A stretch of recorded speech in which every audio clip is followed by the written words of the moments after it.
Well, tonight there appears to be an escalation in the strategy by the Trump administration to fight back against drug cartels inside Venezuela. As Christine Frazao reports, that could include attacks on the ground, following weeks of a military build-up in the region.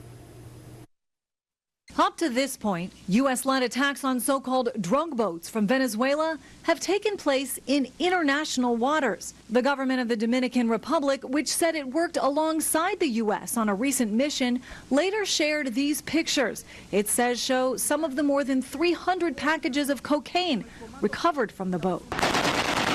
Despite campaigning against foreign wars, President Trump has also sent a fleet of U.S. warships into the waters just off Venezuela. NBC News is reporting the U.S. is now preparing options for military strikes on drug targets inside Venezuela. The administration striking Venezuelan territory would prove that the administration cares less about the sort of international law of this and more about getting after what they consider to be the head of a foreign terrorist organization. The White House insisting their strategy overall is a matter of national security, also designating the Venezuelan gang Tren de Aragua a foreign terrorist organization, and speaking out against Nicolas Maduro, who much of the world views as a dictator who lost his election last year but remains in power. We view the Maduro regime as illegitimate, and the president has clearly shown that he's willing to use any and all means necessary to stop the illegal trafficking of deadly drugs from the Venezuelan regime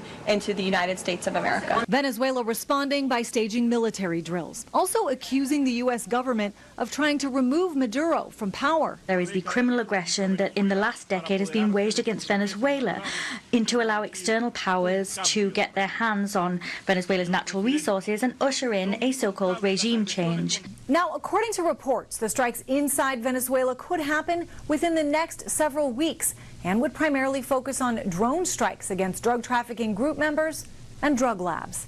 I'm Christine Frazao reporting.